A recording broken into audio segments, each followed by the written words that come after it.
Hello and welcome back to yet another ThyGap podcast episode. It's yet another Thursday, yet another episode. My name is Bogus Noog, and with me, unfortunately, annoyingly, as always, is Being brute. Being brute. Brute. I curse the day. Bogus, every single time you sit in front of me with that mic in your mouth, it fucking crawl on my nerves, and we have to go through this recording for the next 30 minutes. I curse my fate every day that I have to sit in front of you and record this podcast. Bogus, Brute. stop talking. Please stop making this noise. You make my hair stand. Don't even talk. That's how angry I get when I look at you. You would not like me when I'm angry. I don't like you either ways. So, Brute, this week we are doing It's Not Easy. Anger.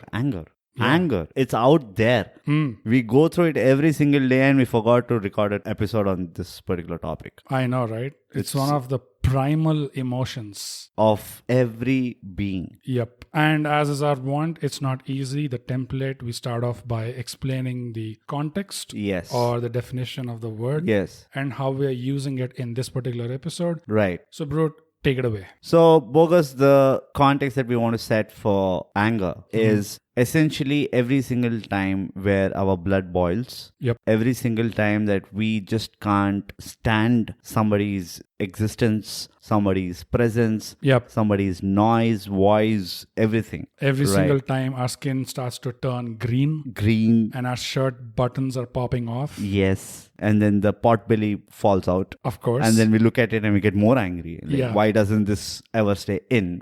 yes. So, yes, any kind of situation where our blood boils and we are borderline BP patients. Yep. So, that's the context. It's as simple as it can get.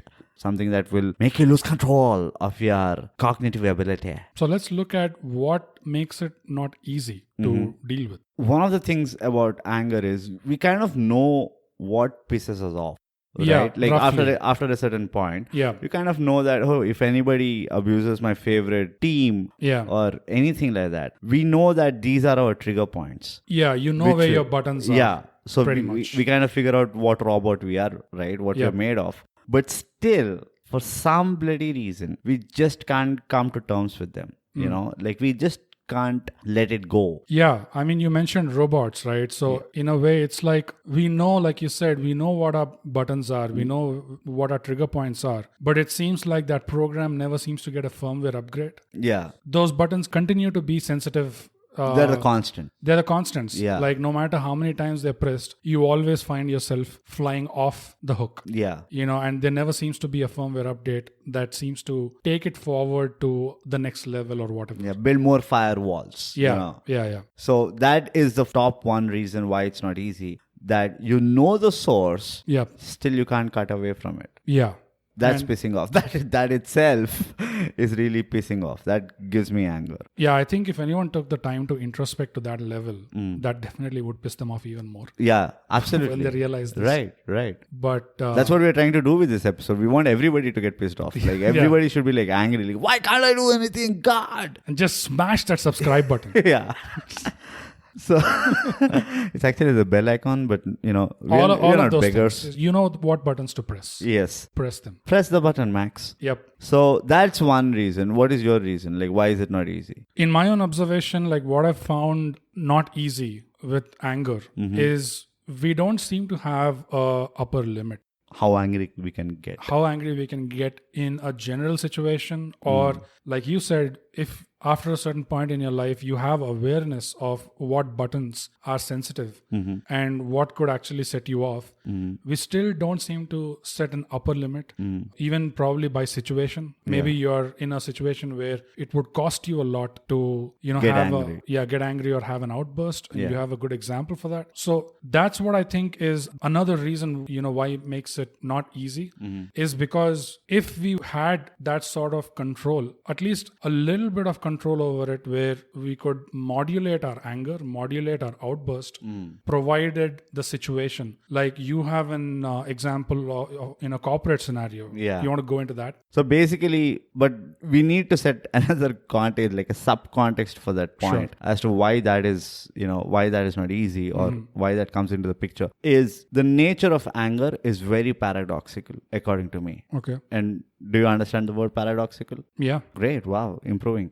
So anger is that thing where you have to put it out. You have to let it out of your system for you to like feel like, yeah, okay, fine. You know what? I've cooled down. Yeah. So that is a necessity to kind of, when you get angry, you get hot-blooded, for you to cool down, you're like, let it out. Some kind of venting. Yeah, you gotta vent it out, right? Then the other problem is, if you don't vent it out and you keep it inside, it still kind of is like a poisonous thing. Yeah. Right? Poisonous to your mental well-being. Yeah. So if, people who hold on to anger, you get that vibe from them that, oh, this guy is pissed off about something. I don't know what. Yeah. Is it me? Is it someone else? So that is a problem with anger again, as the nature of it is neither can you spit it out nor can you swallow it. So it becomes very annoying. Yeah, that's true, because like I've known people who always seem to be at sim level. You know, like the stove is never off. Right. It is always, there is a sim. Yeah, it's just about to burst out. Yeah. They're almost about to burst out. Always simmering. Yeah. And you see that a lot in the corporate world. Basically, that's where I was coming from. Repressed anger. Yeah, you see that people are frustrated. They give it all kinds of names that I'm irritated, I'm not motivated, I'm frustrated with my work, blah, blah, blah. If you have like a 10-minute of conversation with them, you get to know that they're angry about something. Yeah. Basically, they're really pissed off about some manager or the system or, whatever structure that they're functioning in. And those are those places. Like school is another place. As a student, you get angry because, the teacher picked on you. Yeah. But you can't say anything back to her. So you're just like, and as a kid, it's even more confusing, right? Yeah, like you really don't know where. It up, yeah. So you're like, oh, if I do something, then they'll go tell my parents and, my parents will beat me up. What is this nonsense? World is not unfair. Yeah. So world is not fair, sorry. So those are the things. And that is why anger is very tricky. The nature of anger is you can't let it in, you can't let it out. And that puts you in a very tricky position if you don't understand, the root cause, why that happens. What I'm hearing from what you just said is English. It's pure high quality English bogus. But apart from that, okay, is also that basically, in essence, it is poison. It is poison. Whether it is inside you, repressed, or whether you vomit it out. Oppressed. Oppressing someone else. You're basically oppressing someone else. Yeah. Now. It is poison no matter where you put it out. And it's contagious. And like fire, fire catching. Yeah. It's like, the whole 12 angry men. Yeah. It's just about one guy getting angry. The whole room gets angry very fast. Right. Have you ever been in that situation? Oh, What gets you angry? Me? I mean, a lot of things. Yeah, it's not your biography, so just tell one. Don't be like chapter 1. A situation where, someone is taken advantage of, or situations where trust is like brazenly broken, or loyalty is broken. There, I seem to lose it. Yeah, something like that. Yeah. Yeah. So even for me, it's something like that. Now, what happens once you got angry in one situation, then you can't do anything. And then you come out. Yeah. And then you meet like a bunch of people. And then you're obviously, your voice is not the normal tone. Yeah. Your body language is not the normal tone. Yeah. You're not thinking straight because you're still kind of hung up upon that. Yeah. Then you immediately start seeing the other people like, why the hell are you like this, bogus? Why can't you just be normal? What's wrong with you? At least tell us what happened. Yeah. And then you blurt it out. And then they're like, oh, you're pissed off for this. Yeah. You've really like took out all this because of that silly that reason. That pisses you off even more. And that pisses you off even more. Yeah. And then you just like one-upping each other. Cascading effect. Yeah. And then you hit back most of the time. Like you won't get it. Like you don't have values, you idiot, or whatever. So that is another problem with anger, that it kind of spreads really fast. Oh yeah. Just like fire. Yeah. Until unless there's one, fireproof guy like Rahul Dravid or someone who's just like absorbing everything. You're like, it's okay. I'll go beat my children.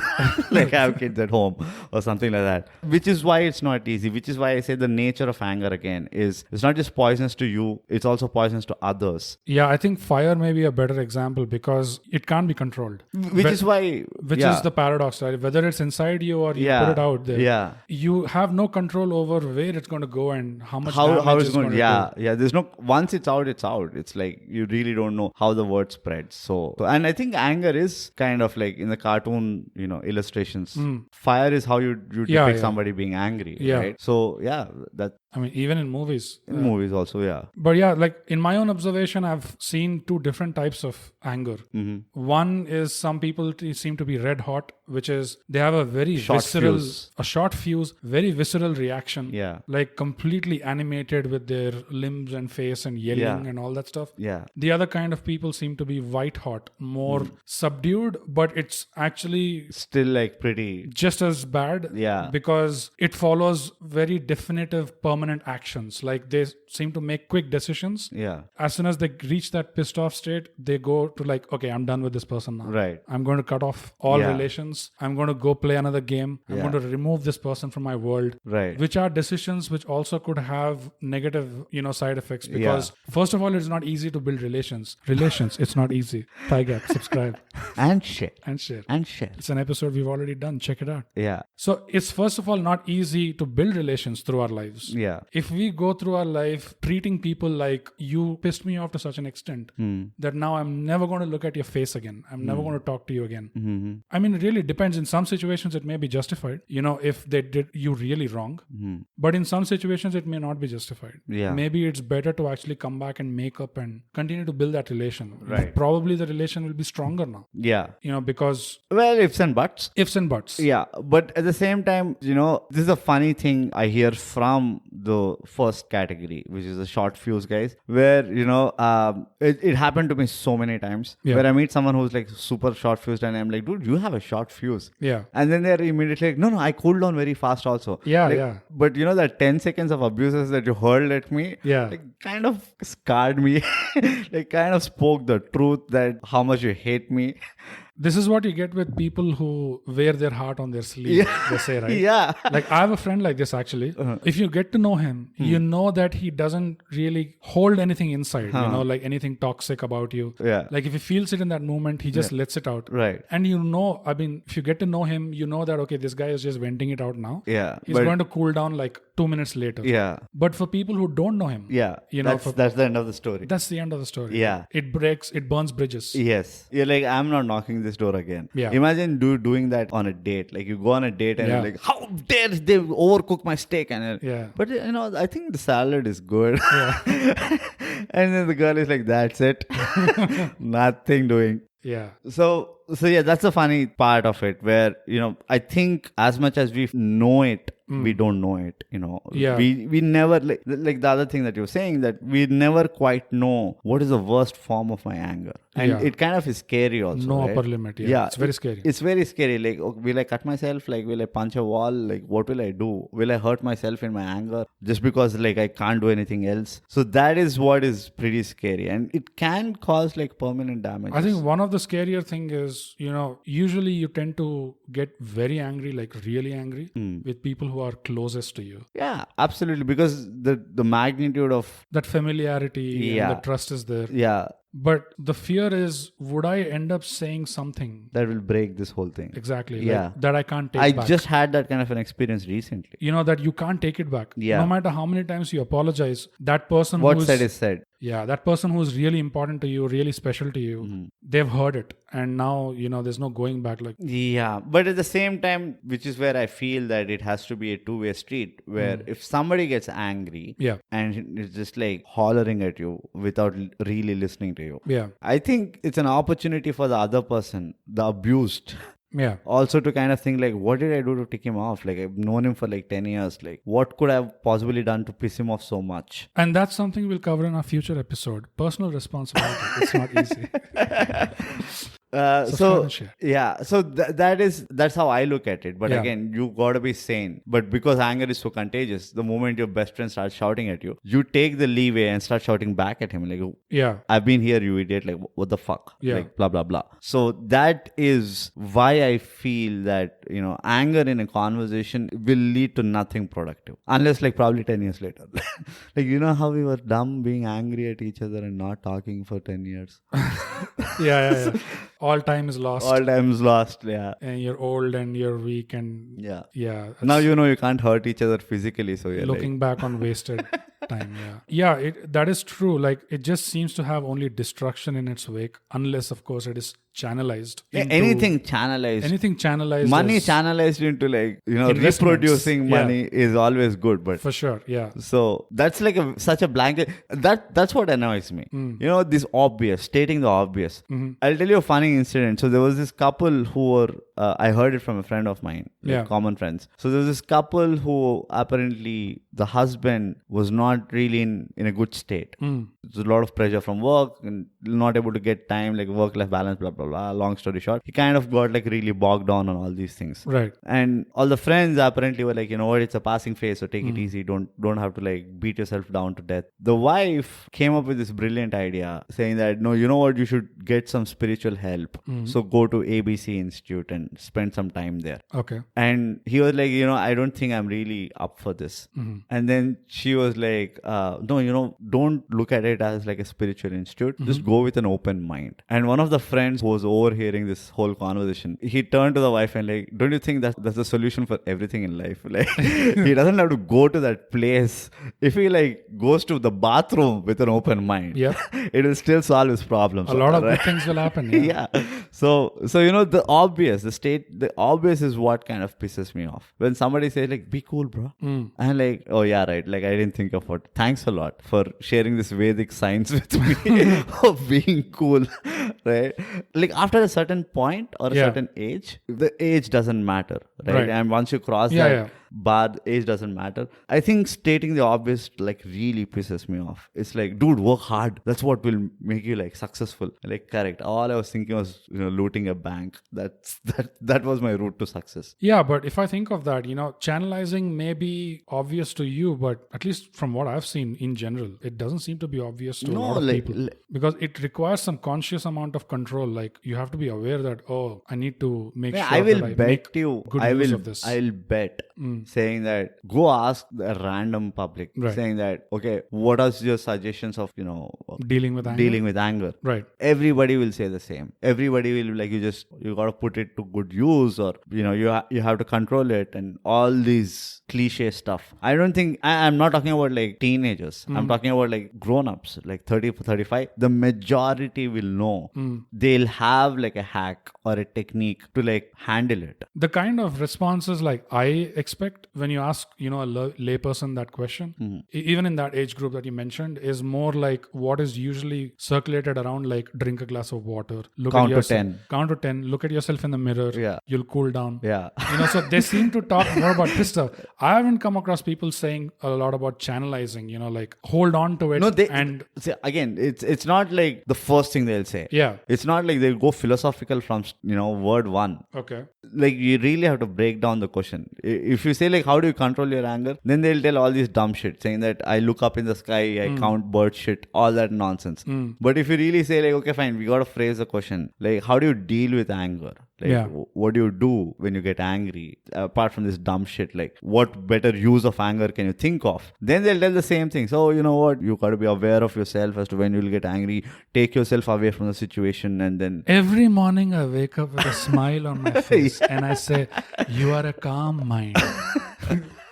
You are floating in the river. I just go through my Facebook memories and think of all the good times. All the dumbass shit. But anger, again, like the thing about anger is I think you have to address it. You can't not address it. That is a bigger problem, I feel. And I can't seem to find like a good option. Like we talked about red hot and white hot.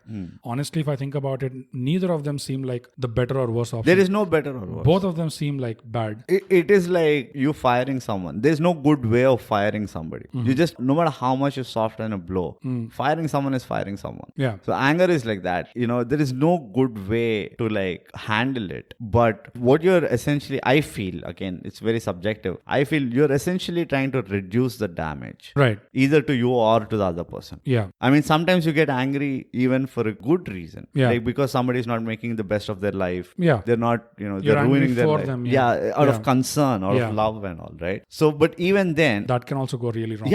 That is the one which goes the most wrong. How many times you get get angry with your friend for some dumbass thing, like a favorite team or like a hero and all, that is fine. It still kind of fizzles out because both of you know each other's likings or whatever. But be angry with someone because you're concerned about them. And ask any parent who has dealt with a teenager and they'll say that never works out. You will only make them hate you more rather than like actually reaching to the point where you wanted to go. Yeah, there have been multiple situations in my own life where, that really went wrong. Like it really went sideways. Yeah, it literally flips the table. Yeah.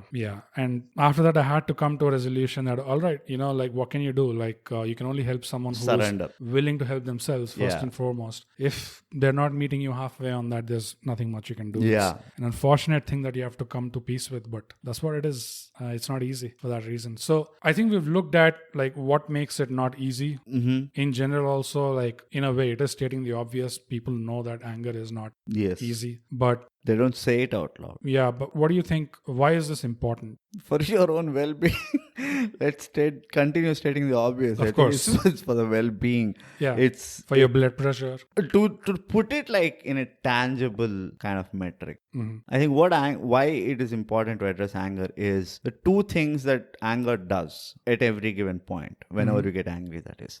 First thing is it allows you to get judged at your worst. Yes. And that's not a good starting point. Yeah. And no matter how well they know you or how long they know you, that one angry moment of yours will allow them to really like judge you and never let you know. Yeah. So you are losing out on some intel. Yeah, it's extremely rare that people would come up to you and say, hey, what you did really pissed me off. Yeah. They'll just hold on to that judgment. Yeah. They're like, And you would never know about it. They are all like that sophomore girls or whatever. Mean girls. The second thing is it scars your judgment also. Yeah. And I think this is more well known that, never take a decision in anger, never promise something when you're happy, etc., etc. Right? Yeah. So anger, obviously, it dents your judgment and it puts you at an absolute disadvantage to evaluate anything. Yeah. But what I feel, which is more important, is that you allow others to kind of judge you at your worst. Yeah. And that's uncontrolled judgment, right? You have zero control of what opinion you want others to have on you. Yeah. Which is why it's really important that you understand how you handle anger. You understand concept of channelizing anger. Where do you do it? You have places now where you get angry, you can just go break some stuff. I was actually hoping those places would get really popular. Like people would buy franchises of that. Yeah. Unfortunately, there are not enough things to be broken. There are a lot of things to be broken in my own house. like I first heard about this, bro, when I was in early college. Yeah. And I was thinking, this is going to take off. Yeah. Like everywhere. This is the business model. This is the business model. Like everywhere you're going to see you can franchise powder the room. Outlets where you allow people to just come and smash the shit out of objects. Yeah. The fear might be that if they run out of things to smash in the room, they start smashing themselves. And that will become like a suicide case or something. Yeah. And that might be like tricky because you're giving some weapons, like genuine weapons to like. But I'm still waiting for that business model to kick off. And who knows? If not, then ThyGap. If somebody is rich enough, go rent a junkyard. Yeah. Rent a junkyard, build like cages or whatever. Yeah. And then rent it out. I think that's like the best thing. Like not like any junkyard, but those electronic waste dump yards. Yeah. Where they throw all this old systems and whatever TVs these and people damage, right? Yeah. You just have a recycling plant nearby. Yeah. And you have a continuous business model. Yeah. It's brilliant. It's a trillion-dollar industry. Talk about channelizing anger. Can you see how? I mean, ThyGap. Yeah. ThyGap was a product of a pissed off evening. A lot of anger, yes. Lot of anger. Yeah, so that was how did we not start with this? Like, how dumb can we be? But ThyGap, guys, genuinely, ThyGap was the outcome of a very, very long evening of extremely heated discussion, not with each other, but to the world. I mean, I think that particular evening was the inflection point, like the final inflection point. The breaking point. But individually, it's been going on for years. Yeah, quite some time. I think it's still going on. It hasn't ended. Yeah. We don't see that moolah coming in from our audience. Feel my wrath. Is basically. Well, yeah, I mean, like, see, that's a good word you used. Yeah. If gods can't escape anger, Yeah, if exactly. gods can get pissed off, then come on, we are nobody and shouldn't be ashamed of getting pissed off. That's another thing. I think we should not get ashamed of being pissed off. I think a lot of people feel if I get angry, people are, I don't know. Which is again why I say anger is like that paradoxical thing. Yeah. Where you really don't know whether to let it out, not let it out, keep it in, not keep it in. Yeah, this is where a little wisdom would help, because wisdom indicates you to the truth that biologically speaking also, you are made up of the 5 elements. Yeah. And so if there is fire in you. There is fire in you. Yeah. You have to deal with it. Yeah. Somehow you have to figure it out. Yeah. And it is true that once you put an outburst of anger out there, it's not just the judgment that you talked about with being a negative. It's also almost always you have to deal with a bunch of regret now, because when you lost control and you went berserk, now when you're completely done now, it's never like you can get a clean getaway. Like, oh, I had some anger, I vented it out, I'm clean now. Yeah. It's I'm never done. like that. I did my job. There's always destruction behind Yeah. you. And when There's you look collateral damage, and you look back at that, and now you have to deal with that regret. Yeah. And sometimes it could take you years to even get over that regret if you're lucky. Otherwise, you take it to your grave. Yeah. And your family members continue to deal with it. So it goes really bad. And in the vein of channelizing, like we were talking, I feel like one technique also could be, realizing the difference between reaction and response. So reaction is where something pissed you off and you reacted immediately. Yeah, it's organic. Organic, like you are improving Yeah. in that situation. Yeah. Don't do that. Like how we record our podcast. Like how we record both of our podcasts, Yeah. Telugu and English, And it's English. completely improved. Yeah. But do not do that with anger. Yeah. Response is where initially it stings you.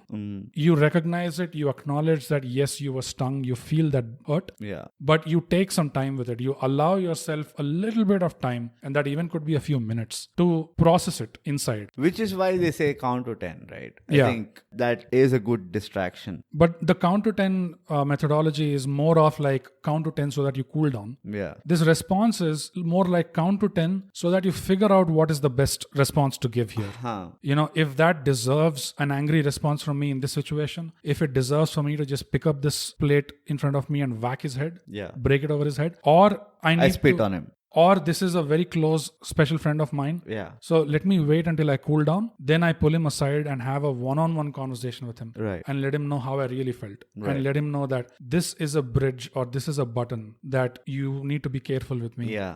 Yeah. pressing. Because tomorrow you do the same thing, I can't guarantee you what I'll do. Right. So at least that first warning, Right. that can be given.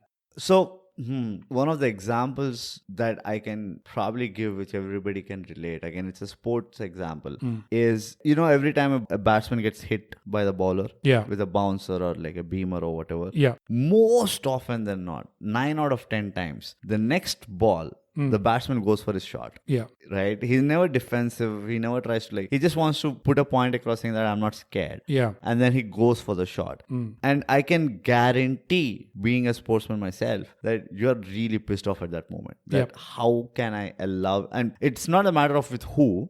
It can be, you can be pissed off with yourself, that how did I allow him to hit me? Yeah. Or you can be pissed off with the bowler based on how dare he hit me. Basically, you're pissed off. Yeah, you're pissed off. Yeah. The concept of channelizing is best explained in these scenarios, right? Like they don't just go back and start shouting at or they don't throw the bat at the bowler back, Yeah. right? Unless you're like Pollard or or someone. Yeah. But most often than not, they take in the spirit of the game and they're like, fair enough, you hit me once, I'm going to return back the favor. Yeah. And then they kind of go with it, right? Yeah. That is the concept of channelizing anger.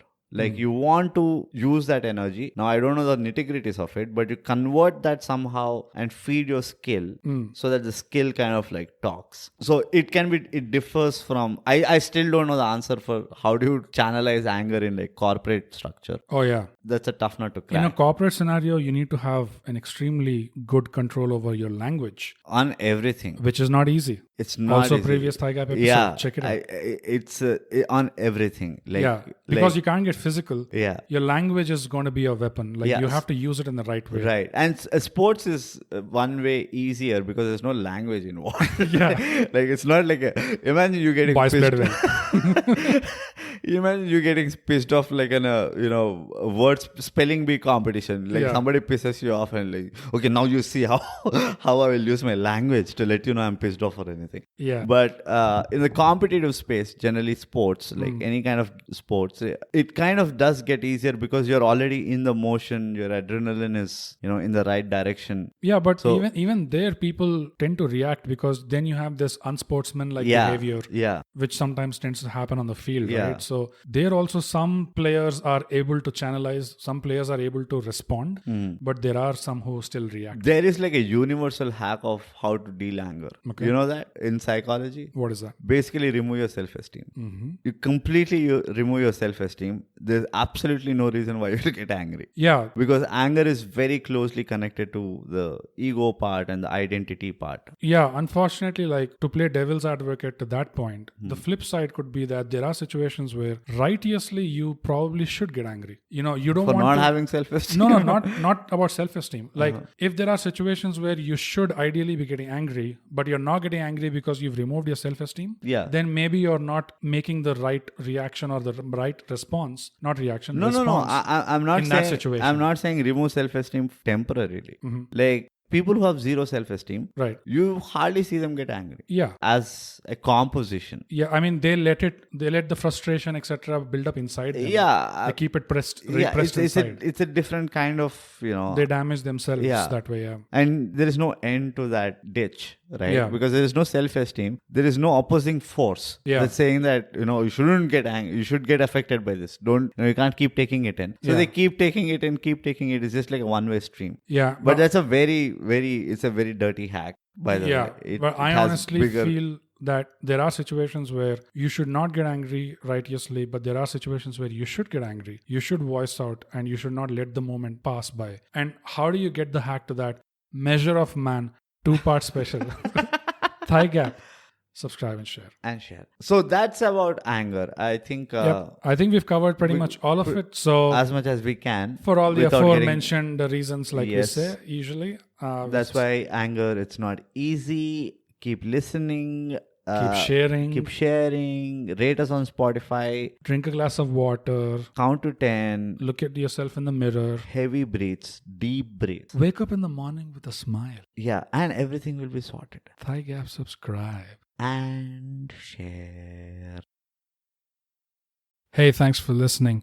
You can follow this podcast on Spotify to get notified of new episodes every Thursday. We're also on Apple Podcasts for those of you who have partaken in the forbidden fruit.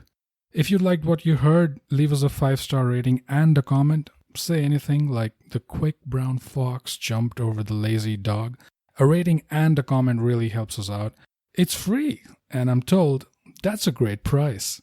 But enough about us, huh? Tell us about yourself. Leave us a comment.